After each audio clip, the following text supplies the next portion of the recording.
শিক্ষার্থীবৃন্দ, এখন তোমাদের জন্য আলোচনা করছি 4 নম্বর প্রশ্নের উত্তর। ইংরেজি প্রশ্নে তোমরা 4 নম্বরে যেটা পাবে সেটা হচ্ছে রিরাইট। হচ্ছে একটা প্যাসেজ রিরাইট করতে হবে এর ভার্বের ফর্মগুলোকে রাইট করার মাধ্যমে। এইখানে 5 মার্ক পাবে, এখানে তোমরা 10টা গ্যাপ পাবে। এই 10টা গ্যাপে ভার্ব দেওয়া থাকবে, কিন্তু ভার্বগুলোর প্রপার ফর্ম থাকবে না, তোমাকে ফর্মটা রাইট করতে হবে। এর জন্য তোমাকে প্রথমে দেখতে হবে টেন্স, এটা কোন টেন্সে লেখা, প্রেজেন্ট, পাস্ট নাকি ফিউচার, সেই অনুযায়ী তুমি অক্সিলারি চিন্তা করবে। কখনো কখনো ভার্ব শুধু বসালে যথেষ্ট হবে না, তার সাথে অক্সিলারিটাও বসাতে হবে সংশ্লিষ্ট টেন্সের। তারপর তুমি দেখবে যে সাবজেক্টটা কি নিজে নিজে কাজ করে নাকি কারো মাধ্যমে কাজ করে। যদি কারো দ্বারা কাজ বোঝায় তখন সেটা অবশ্যই পার্টিসিপল ফর্ম হবে, আর যদি সরাসরি কাজ হয় তখন সেটা V1 বা V2 হতে পারে। আচ্ছা, চলো আমরা একটা প্র্যাকটিস করি। Fahim walk to the school playground few days ago. প্রথমে আমরা দেখব টেন্স। এখন ফিউ ডেজ অ্যাগো এই শব্দটা পাস্ট বা অতীতের, এই জন্য আমরা V2 ব্যবহার করব। Fahim walk to the school playground few days ago while going to school, যেহেতু অতীতে এই জন্য সি না হয়ে হবে স। Street accident, rickshaw an auto rickshaw hit a bicycle. হিটের 3টা ফর্মই হচ্ছে হিট। ফাহিম এখানে আছে রান টুয়ার্ড দ্য স্পট, অতীতে, এই জন্য হয়তো সে পৌঁছে গিয়েছিল এবং অথবা সে পৌঁছেছিল। ফাহিম হ্যাড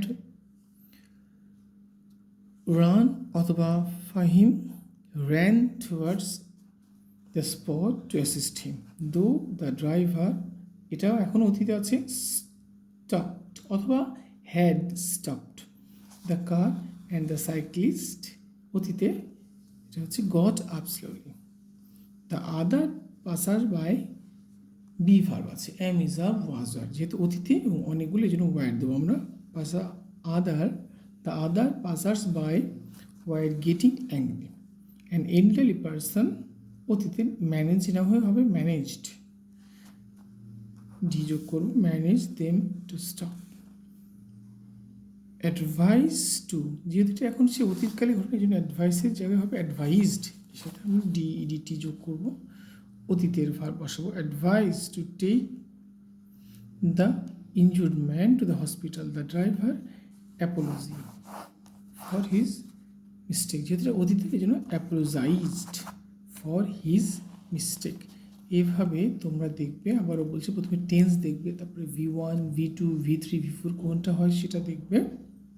এই প্যাসেজটা তোমাদের, এই অংশটা তোমাদের একাধিক প্যাসেজে আছে, আমার ধারণা এটা বেশি ইম্পর্টেন্ট, তোমরা এটা পড়লে উপকার পাবে। এবং সেই সাথে তোমরা যদি তোমাদের অ্যাডভান্স গ্রামার বই থেকে তোমরা রাইট ফ্রম ভার্বস অংশটা যদি একটু ভালো করে পড়ো, আমার ধারণা তোমরা এতে অনেক উপকার পাবে।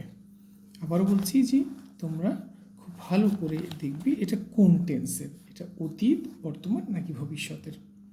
তখন তোমরা যদি এটা নির্ণয় করতে পারো কোন টেন্সের, বর্তমান হলে তুমি অবশ্যই am, is, are ব্যবহার করবে এবং ভার্বের মূল রূপ ব্যবহার করবে। আর যদি অতীত হয় তখন was, were অথবা V2 বা ভার্বের পাস্ট ফর্ম ব্যবহার করবে।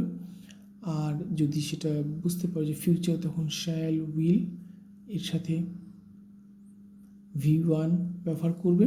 আবার যদি তুমি কখনো মনে করো কোনো কাজের নাম প্রকাশ করে, যেমন সিঙ্গিং, ডান্সিং, সুইমিং, এগুলোকে আমরা জয়েন্ট হিসেবে বসাবো। আবার যদি কখনো অ্যাডজেক্টিভের মতো আইএনজি যুক্ত অংশ অ্যাডজেক্টিভ মতো কাজ করে, তখন সেখানে আমরা পার্টিসিপল বসাবো। তবে আমাদের পার্টিসিপল এবং জয়েন্ট একটু কমই বসাতে হবে, যেহেতু তোমরা ছোটো। তারপর এগুলো নন ফাইনাইট ভার্ব, এটা সম্পর্কে তোমাদের ভালো ধারণা থাকা চাই। তোমরা ভালো করে প্র্যাকটিস করবে তোমাদের প্রত্যেকটা মডেল। এই মডেলের মধ্যে তোমরা যদি ভালো করে প্রিপারেশন নাও, ইনশাআল্লাহ তোমাদের রেজাল্ট অনেক ভালো হবে।